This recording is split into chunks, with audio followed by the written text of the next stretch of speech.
Thank you so much, Dr. Parsi, for that warm welcome, and thank you everyone for attending this virtual community wellness talk. I am really looking forward to talking about this aspect of making a difference during these challenging times.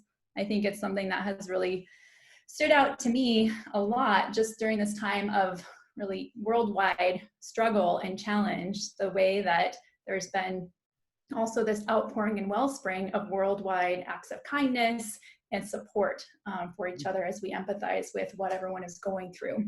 So looking forward to sharing a little bit of thoughts on ways we can each make a difference in a small way or a large way. You'll see this mural here on the background of the title slide. That's maybe more of a large way, but there are things we can do even from our own homes in little ways to make a difference for others. So why talk about making a difference? Well, you know, if any of us have been participating in any of these kinds of acts of kindness or service or volunteerism, it's a way to help it makes us feel good, so it can lift our own spirits as we're helping other people. It's also a very effective and proactive way of taking our mind off of our own struggles and challenges, everything that we're experiencing while we're stuck at home, challenges that we've been talking about. And so, yeah, it can be an effective way to really train our mind toward thinking about other people and rather than what's going on for ourselves and our struggles. And it can also help connect us, really help us feel a part of the larger world and what everyone is going through at this time. And we know that having a sense of purpose or being able to make a difference is important to everyone, but including people with dementia and including people who care for people with dementia. This diagram here is pulled out from a book by geriatrician Dr. Al Power called Dementia Beyond Disease, Enhancing Wellbeing. And it shows what he calls his 7 domains of well-being in dementia, with going from that base there of identity and connectedness up toward joy at the top. But you see I circled meaning as one of those key aspects, one of the 7 key aspects he identifies in making sure that a person is maintaining a sense of well-being in the midst of living with dementia. And many times having that diagnosis can come with it, maybe a sense of social stigma or that sense of like, well, now I need to be cared for, or people will be doing things for me. But it's very important to still have that sense of, well, I have things to offer, and I also can contribute, and I also can make a difference.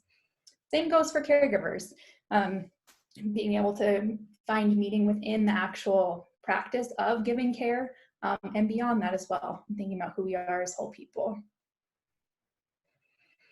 So we know, having a sense of meaning or purpose, it's important for these reasons, but we are, stuck in this situation right now where we can't really leave our homes. So how do we find ways to give back in the midst of what we're going through right now? And that's what I'm going to take us through. The first thing to think about, or there's multiple starting points, but one place you can start is to think about what are the current needs. And you can think, you can go very broad with this, thinking about the whole entire world, but thinking about, within the wider community, wherever you live, what have you heard? What are the needs that are out there? And then getting, even because we are in our homes, we're maybe in our neighborhoods more often, and thinking about who, among your neighbors might have needs, or your friends and your family, or even right within your own home, thinking about those that you're quarantining with, if you're in your home with others, what are those potential needs of just kind of making the home life work? Think about who out there might need a little encouragement or support, who might need social contact, those that are more isolated or more extroverted and really missing that social contact. Who out there might be looking for guidance or wisdom, that maybe haven't experienced a traumatic event before and are looking to others maybe older than them that have experienced hardship and have some wisdom to offer around that. Thinking about, are there at-risk people nearby who might need groceries or other essentials? Are there any parents within your kind of network or neighborhood or area who might appreciate some virtual help with keeping their kids busy if they're at work or working at home? Are there nonprofits or small businesses that you care about that are going through hard times? Or, as we know, unemployment rate is very, very high right now, just folks who maybe are struggling financially due to loss of income, thinking about those kind of needs. So just kind of doing an inventory to yourself of like, what are the needs that you're aware of within going from your own home out to your neighborhood, friends and family, and the wider community. And then thinking about kind of which one of those might be a good fit for you, which one kind of catches your passion. So that moves us to a few other things to consider. One being, what do you love to do? And what skills do you have to offer? So thinking about really what brings you joy, what kind of, what do you know how to make? You know, this image here, a person making masks. I've been very envious of the people in my networks that know actually how to sew and have been staying busy making masks. But thinking about what else you potentially have to offer. For myself, I am really a very low tech person. But whenever the COVID-19 outbreak started, I forced myself to learn to use Zoom, even though I always had resisted using technology for social contact. But as a result of that, I was able to teach some people at my faith community how to use Zoom so that everybody could continue meeting together virtually. So just thinking about what do you have, what is it that makes you tick? What skills do you have that could potentially be offered out within your home, within your friends and family, neighborhood, or wider community? Now, thinking about our audience here in the Memory and Brain Wellness Center, and thinking about living with dementia and caregiving, I watched an interview toward the beginning of the COVID-19 outbreak that was an interview of a woman with dementia who's an avid advocate in Canada. And in her interview, she was saying some things that I found really intriguing. She said, I feel very well equipped for this kind of an outbreak, having already gone through a diagnosis that was life-changing, having already seen the way that changed my social situation, and I've experienced some more social isolation, and I've figured out ways around that. The way that I've managed coping with uncertainty and not knowing how my disease might play out. And she said, I really feel like this is a time where those of us with dementia have a lot to offer others who haven't gone through that kind of a diagnosis or gone through that kind of that experience of adaptation before, which I thought was a really nice way to reframe and think about the opportunities there and the skills that have been built up throughout time by those of us who live with memory loss, or also in caregiving.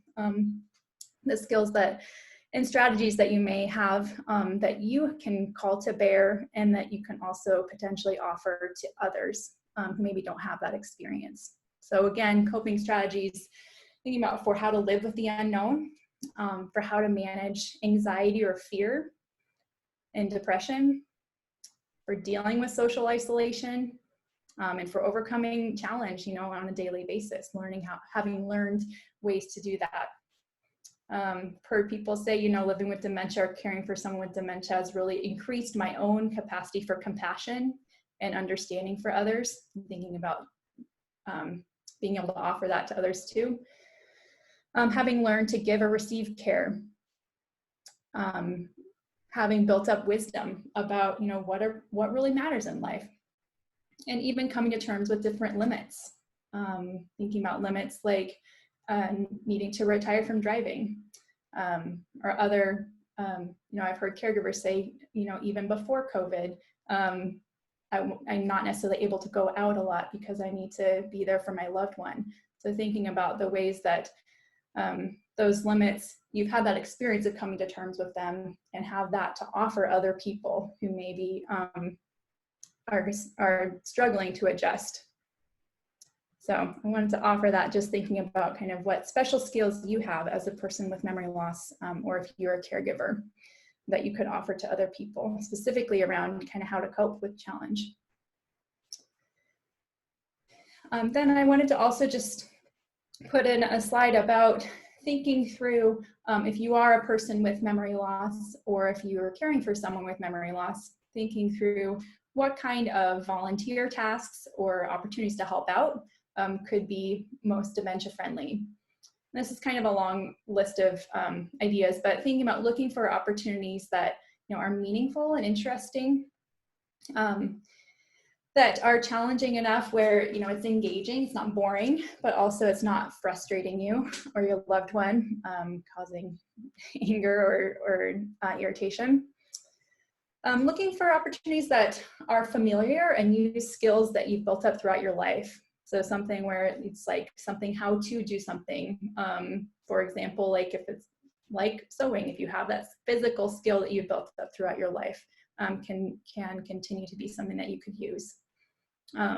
Things that use repeated motions can be a good thing as well. I'm thinking of a volunteer program for people with memory loss at a food bank in Seattle, where people were working on repackaging bulk food, like scooping out rice and putting it into a smaller bag to package for redistribution. Things that focus on the present moment, that incorporate social interaction if you're looking for that. Thinking about opportunities to share with your wisdom or share life stories, things that tap into your creative potential, something that can be an area of real strength for folks with memory loss.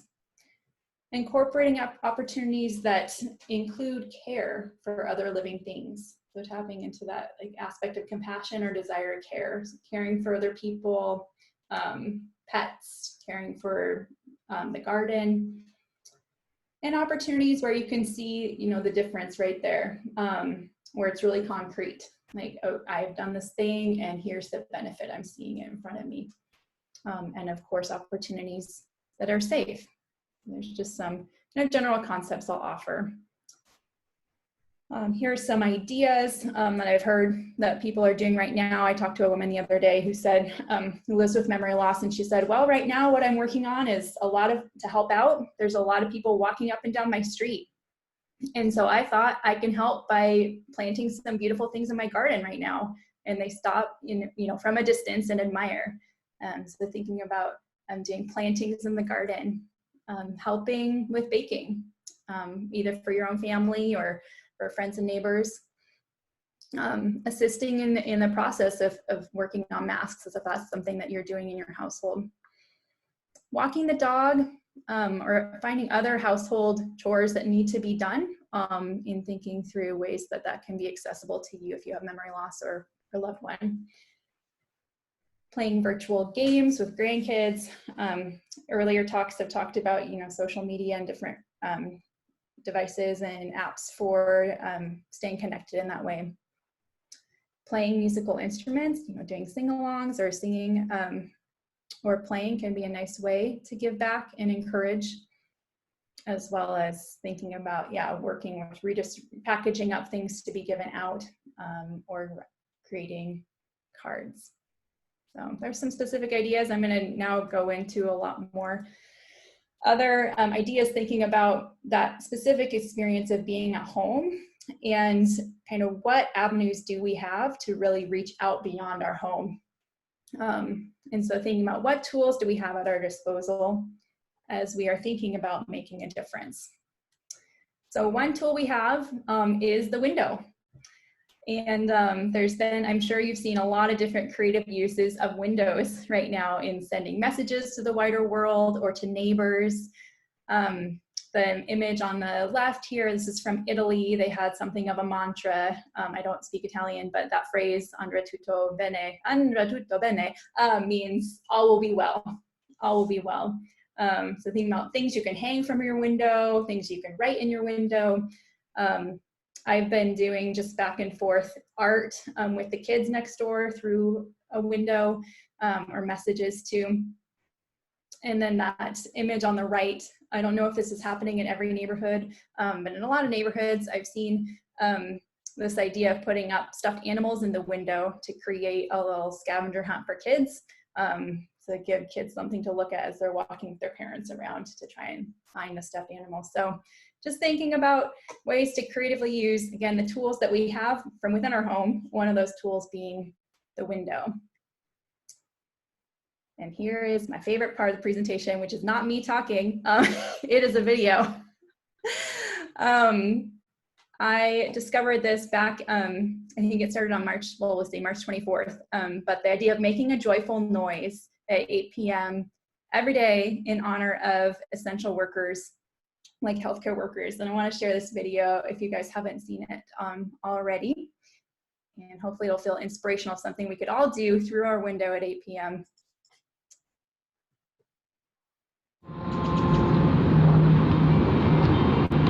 A lot of healthcare workers get off at 7 o'clock, but the word around the street is that no one actually made it outside by 7, especially if you're a healthcare worker right now, so you wouldn't really hear it until about 8 p.m. So that's why we started it at that hour, so that people would actually hear it. I was quarantined in Paris. I was stuck there for a while, and at 8 o'clock I heard the entire city start to roar and all this applause and people opening up their windows, and I was like, what the hell is going on?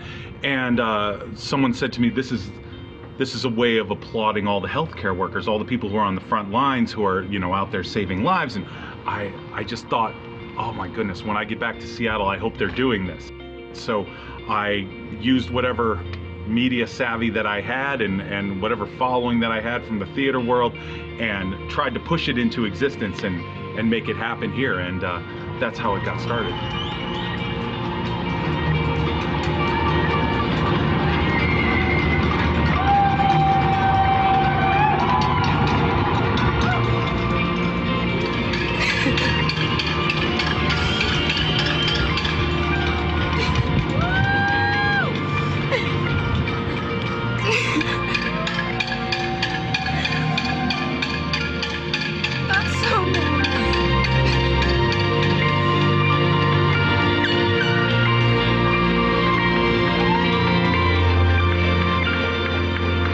The thing that was really touching was hearing back from the healthcare workers and just hearing how happy they were. I tried to push it just for one day and then see if it took off on its own. It's not my idea, obviously, and it's not about me at all, but it felt nice to have a moment where the city could come together.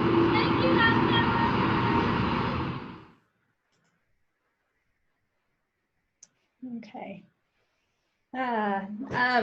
So that's something, you know, I'm sure you've seen things like that happening around the world already, but it's something that I'm hoping will continue, and something that if you're outside of Seattle, which I know a lot of us are, if it's not yet happening in your area, could be a fun thing to instigate. I did it in my from my porch with an accordion the first night, and I think everybody was like waiting for somebody else to make a noise, and then like I started making quite a loud noise, and then like you could hear other people doing it too. But anyways, I will just say, just give it a try.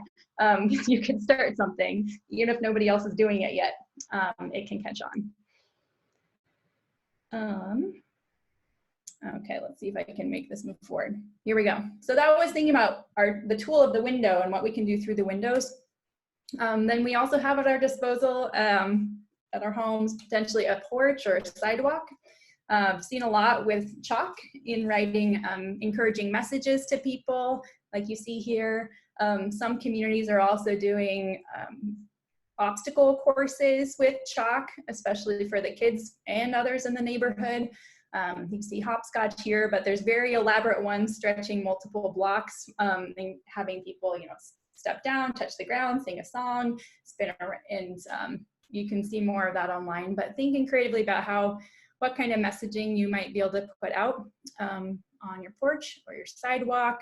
Seeing a lot of signs in yards with encouraging messages. The one on the right is it's hard to see, but it's on a mailbox. So thinking mail carriers during this time. And this is a lovely example. This came out of the UK, but it's called kindness cards. Somebody came up with it and then actually just created it so you can download, but something they were using in their neighborhood to fill in and say, hey, if you need some help, I can help, and giving a phone number and specifically what you might be able to help with. I know my housemate and I did just a homegrown version of this, of just putting out, hey, call if you need anything, on a piece of paper. And several people reached out just to say thanks, or to say, hey, let us know if you need anything else as well. So it'd be a nice way to connect with neighbors or others. This idea of little free pantries, this has been around before COVID, but some of us are familiar with those little free libraries that you see on streets. There's also the idea of little free pantries, so having kind of essential items or canned goods in a little box, so to speak, just public, that people can access. And some of the little free libraries are turning into little free pantries right now. And again, use your best judgment around whether you want to actually touch things that are in there, or like sanitizing them, etc. There's some concerns with that too, but I think the idea of it is really nice. So that was thinking about from your porch or your sidewalk. So then this again is kind of an extreme idea, but thinking about the side of your house or an alley being a tool that you could use. This is a Seattle artist, street artist, Carlos Giovanni, and a piece that he created in Seattle focusing on healthcare workers. But there's much less extreme versions of art on the side of homes, or on the side of walls and things too. And then I'm going to go through these next two kind of quickly, but just thinking about other tools we have while we're at home. Our phone, being able to use our phone to reach out and connect with people, to check in on neighbors that we know might be more at risk or having a hard time. Thinking about going way, way, way back to that concept some of us may have used at one point, phone trees, in staying in touch with any communities that you're involved in. There's also opportunities right now, which I'll talk about later, to volunteer to provide phone support or counsel to people who are in crisis. So that could be another opportunity for volunteerism with our phones. I know right now my mom is doing a lot of just reaching out to people and saying, hey, I just wanted to give you a phone hug. She's not much of a talker, but she wants to just like reach out and let people know that she's there and kind of give them a little virtual hug. So thinking about ways to use our phone to help out. And ways to use our other devices online. Just put some options in there. We've talked about this quite a bit, I feel like, in other talks, but thinking about writing encouraging messages or emails to folks, using it as a chance to share family stories or memoirs, spending time with grandkids online or through Zoom or Skype or FaceTime, etc. So parents who are trying to work and homeschool, etc., have a bit more time to focus. And then thinking about the mail being another tool we have at our disposal. This photo is from a couple kids in Colorado that were in their local news for making 200 thank you cards and sending them out. Thinking about, are there opportunities you have to maybe write a little encouraging note or make thank you cards like these kids did. Thinking about using your creative potential spark to make something that can be sent in the mail. Again, I have on there the idea of family memoirs, like thinking about using this time to write down a family story and sending it on to family members, or even sending full care packages. These websites here are some examples of ways to assist with organizations volunteering during this time from home. And some examples, Be My Eyes is a really unique and pretty popular website app as well, where folks who have low vision can call in, and somebody who is sighted can talk them through what they're experiencing in their world. So maybe they're at the grocery store and can hold their phone up and say, what is this? Or what is this, what does this thing say? And the person on the phone can say, oh, it says, soup or whatever. Opportunities to send cards to folks undergoing chemotherapy. That third one there, taking part in watching for what birds can be sighted from your area and contributing to bird research, sewing blankets, or doing audiobook recording for the audiobooks put into public domain. These are just 5 of the ideas for volunteering with organizations from your own home. That website at the bottom lists another 20 or so options. If you're looking for additional virtual volunteer opportunities or volunteer opportunities you can do from home, there are plenty to choose from. Carolyn mentioned VolunteerMatch on Wednesday. There's over 250,000 virtual or remote options for volunteering. If you go to that website, it's incredible, all that we can do right now. But that involves things like, tutoring kids who are home right now, being able to tutor kids over the phone or over a format like this. If you're a musician, there's calls to record songs that can be played to hospice patients right now, or making calls to older adults who are home isolated, responding to crisis line texts. And there's also no contact drives that are listed there, things like a diaper drive or other essentials. So it can be really interesting to look through there and see what kind of needs are out there, and thinking about, are any of these a match for me and what I have to offer right now. Idealist is another website that offers volunteer listings, and they also have a new category called mutual aid groups, which you can set up. You can set up one for your neighborhood, or you can just see if there already is one for your area, but it's an online opportunity to help each other out with things, with people who are close by.